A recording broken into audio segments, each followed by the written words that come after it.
Բարև ձեզ։ Այսօր տաղավարում կզրուցեմ Վիլյամ Սարոյան հիմնադրամի նախագահ Scott Setrakiani հետ. Mr. Setrakian, welcome to Armenia and thank you for being here. Thanks, Sonia. It's great to be here.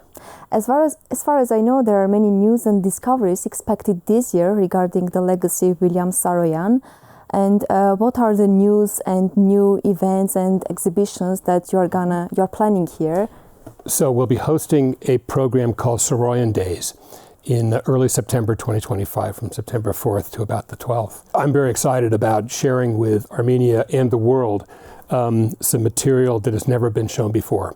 On September 4th, we're going to have a kickoff with a reception at the Cherence Gallery of Literature and Arts, and we're going to be showing an exhibition of a number of William Saroyan's paintings that have never been shown publicly before. On September 6th, in association with the Yerevan Book Fair, we're going to be releasing a book of short stories by William Saroyan that have never been published before. This is going to be published in Armenian, actually, by Antares Press. I'm very excited about that. Later in the week, we're going to be having a few things. We're going to be having the production of two plays of Saroyan's work, one by the Malyan Theater, one by the Yerevan Institute of Theater and Film. Then later in the week, we're also going to have a large panel discussion. We're hoping that it's going to be hosted by Creative Armenia at the AGBU headquarters. We're hoping that that's going to include some leading young Armenian artists talking about the relevance of Saroyan in today's scene. Then later in the month, we'll be working with both the ministry as well as COAF and hosting a national art contest for children to sort of create paintings that are evocative of Saroyan's work. So we'll be celebrating Saroyan's contribution to the arts in very different voices. His writing, of course, in the form of prose, his stagecraft, as well as his fine artwork. And I'm very excited to be sharing that with the people of Armenia. As you mentioned, you are going to showcase about 70 paintings by Saroyan that have never been shown publicly. First, how they were preserved and what guided you to select these drawings for exhibition, and also how will they reveal the different side of Saroyan? So when Saroyan passed away, he left his entire artistic estate, both his literary estate as well as his fine art, to the foundation, the William Saroyan Foundation. He passed in 1981, and he left his very good friend, Robert Setrakian, my father, as the chairman of the foundation. We preserved the paintings. We both documented each and every one of them, and there are many, many. We've been preserving them in a secure location in Northern California. I have got great experience with the catalog and went through it and sort of nominated about 150 pieces and shared them with the head of the museum here. And together we selected the 80 that we think will be most representative of his best work here in Armenia. It's going to also show his evolution as an artist. He started in the 1930s, and he had a style that was very cubist, dominated by sort of straight lines and shaded pencil work. Then in the 1950s, late 1950s and 60s, all the way to his death, he had a much more impressionistic style, much like Mark Rothko, for example. He very carefully dated and set out the place of each one of his works, and some of them he titled. What we'll also see is that in some cases he made images that were evocative of Armenian script. He didn't write Armenian, he didn't read Armenian, but he certainly, of course, had the visual cues that were provided by the beautiful Armenian alphabet. And we will show a number of drawings and paintings that represent that in the show. And as I see, you have one of these paintings with you. Could you tell us more about this painting? Yeah. And who is drawn there? I will. This is actually not a part of our painting collection. As I was researching the short stories and unpublished short stories for the book, I also had the chance to review a large library of the letters, the correspondence that he made during his life. Everything from letters back and forth to his accountants, to his children, to my father. And I've discovered in the correspondence a series of letters that he wrote before he was known at all, to a woman who was a writer in the Midwest of the United States of America. And she was sort of his mentor. He was very, he quit school when he was very young, but he was brilliantly self-educated. He went to the library, he read all the great authors, and was extremely articulate in their work. And in this correspondence with this lady, he talked about the great Russian writers, the great French writers. And then I discovered in one of these letters, this picture, which is the very first picture that I have that Saroyan drew, that I've got at least, and it's a self-portrait. This is Saroyan at age 25, and he included with it this page. He actually was working through some ideas on the top of it, but in the bottom he wrote, I'm sending you attached a self-portrait drawn while intoxicated. And it's one of my favorite images, and we will be showing this at the museum show later in September. Is there some paintings that is very dear to your heart and very special for you? There are several, actually. And you'll see them in the show. They're hard to explain because they are so brilliantly impressionistic. However, there is one day when he sat and made 14 self-portraits.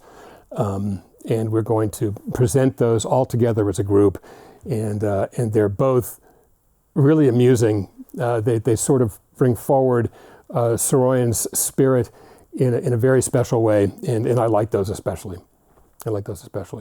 And will this exhibition have a specific title or a topic that people can just This is going to be, understand? I believe, entitled "The Images Behind the Words," and the ministry is in charge of the presentation of the paintings, and I believe that is the title that they've chosen for the exhibition. So it will be like linking his literary voice with drawings. Yes, and in a number of cases, as I mentioned, he wrote a lot. Beyond his prose, he also kept a very detailed daily journal. And because he dated each one of his paintings, I've been able to go into his journals and find remarks or find writing that he made about what's going on in his life some of the days when he made these paintings, and therefore we'll be able to show both the painting as well as what he was thinking about, what he was writing about when he made the painting. So I think that's going to provide a really interesting insight into what was going on in his life when he made each. It's not going to be for every one of the 80, but for about a dozen of the paintings, I've got the commentary that was going on in his journals as he made the work. And in modern times, what are you expecting from people, from the audience who love Saroyan, who read Saroyan, who don't even know that Saroyan was drawing or have some watercolor paintings? And also, what are you expecting that people will perceive? How will they perceive these paintings? Well, what I'm hoping, two things actually. One is that I want to introduce this side of Saroyan that isn't very well known. But it is very representative, I think, of the spirit and heart that he brought to his writing. And of course, I don't have any expectations about what their experience is. I think it's going to be very personal for them. But they are very meaningful to me. And I hope that the audience here will share the emotions that I feel when I see these paintings and put them into the context of his writing, which I love so much. The second question, or the second aspect that I'm hoping to achieve, is that Saroyan's spirit and I think philosophy are relevant around the world, and I think they're relevant to every age. And what I'm especially hoping is that through this week of a presentation of Saroyan's work, we'll be able especially to introduce him to a younger generation of Armenians that weren't around when he was writing, that didn't see his work in real time, but now have the opportunity to experience it in hindsight and feel some of the emotions and spirit that he brought as an Armenian and as an Armenian American to his work. So moving to another topic, as you mentioned, we will also have a new book that will be in Armenian, and it will include some short stories that again have never been showed publicly. Mm-hmm. How can we understand a new side of Saroyan, a new voice, literary voice from these short stories? Well, I think they're wonderful, first of all. Second, they represent chronologically examples of his writing from the very first times when he was being published in the late 1930s, all the way up to very, very soon before his death in the late 1970s. He wrote all the time. And the works are a wide variety of examples of the things that he was writing about in real time. Many of them are about the Armenian immigrant experience in Fresno, California. Some of them are about his experience as a gambler. He had a big gambling problem, and a few of these are stories drawn on those experiences. Saroyan became famous through the publication of a book called The Daring Young Man on a Flying Trapeze. It was published in, I believe, the late 1920s.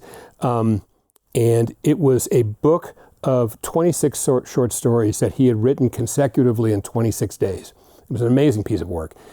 When he was in his 50s, he was having a very rough year. His personal life was a mess, and he hadn't been very productive that year, and he was very frustrated. And I have included in the book the comments that he made in his journal in late November, where he said, all right, I'm now going to write 33 stories in 33 days, and I'm going to make something out of this year. And he set out to do that, and he wrote 3 stories over the next 3 days. And then he basically quit the project. He was frustrated and didn't like doing it, and he wanted to be outside, and he didn't want to write. Those 3 stories are in the book, and I really like them, actually. They are wonderful representations of his work, and I think the audience will like them very much. So we don't have it published in English, and it will be it's not yet published in Armenian. First publication is going to be in Armenian. That's right. I've got an agent in England that is working on finding an English language publisher. We have one that's very interested in French, but the very first publication is going to be in Armenian here for release in Armenia. Once Saroyan, one of the famous writings from Saroyan was Where the Bones Go, and I like it so much. And he had one quote here that he was saying, I have forgotten more than I can remember, and it is all there somewhere. It has meaning and something more than meaning. And I think he meant here that he wanted to store everything that he felt, he lived in his life, throughout his life. And do you think that we preserve, we showcase, and we feel everything as he wished? I certainly think that, and I know that work very well. That was published after he died, and curated from a very voluminous set of materials that he wrote very late in life. I think that, and he was very attentive to his legacy. He thought that was very important. I mean, one of the reasons that I'm so excited about the Saroyan Days in 2025 is that I know that this was what he wanted. He wanted his work to be seen, and I think he would hope that it would be appreciated. He would expect that it would be appreciated by younger generations. And so, to the extent that this introduction of Saroyan across the wide panorama of his skills and contributions represents and reflects that desire, I think he'd be very pleased. I think he would be very pleased by this. And what do you think younger generation could learn from Saroyan in modern times, and especially Armenian young generation? Let me talk about what I think about Saroyan, and we can decide whether or not that's applicable. He grew up in a very difficult circumstance. He was very poor. He was an immigrant in a society that didn't particularly accept him and his people. And yet he brought brilliance, hard work, and this wonderful attitude about finding the best in people and finding a comedy in life. I think those are eternal. I think those are kind of eternal qualities. And I do not want to presume that I understand the challenges facing young Armenians today. I'm an American, and I don't have the depth of experience and insight to be able to comment decisively about what they face. But I think that in general, the challenges that he faced and the humanity that he brought in facing those challenges are very applicable to the challenges that youth universally faces today, but especially having faced them in a very Armenian way to the people of Armenia. So regarding the events that you are planning in Armenia, as I know, they won't be only in Yerevan, but also outside of Yerevan in different areas. Yep. Why did you decide to have it, and is it the first time that you will have it outside of Yerevan in different areas? One of our ambitions has been to take this work outside of Yerevan for sure, and take it to the regions. So far, we have got 2 sets of commitments to achieving that goal. The first is that the National Children's Art Contest will be, I think, centered in Lori. That will be through the combined efforts of the Ministry of Culture and Education and Sports, the ministry, as well as Co-op that has its Smart Center in Lori. And they're very excited about that collaboration and taking that outside of Yerevan. There are also both other outposts that the ministry has got around Armenia, and we're hoping to figure out a way to extend the art contest at least to those regions. There are also the U.S. Embassy has got quote-unquote American corners in outposts in the regions where we're going to be providing English language, some other Saroyan short stories as part of their literacy program. So those are right now the only 2 programs we've got outside of Yerevan. We would love to produce a play in the regions also, but we're still working on a budget for that, and I'm not there yet. And as I know, we have the House Museum also in Fresno, of Saroyan.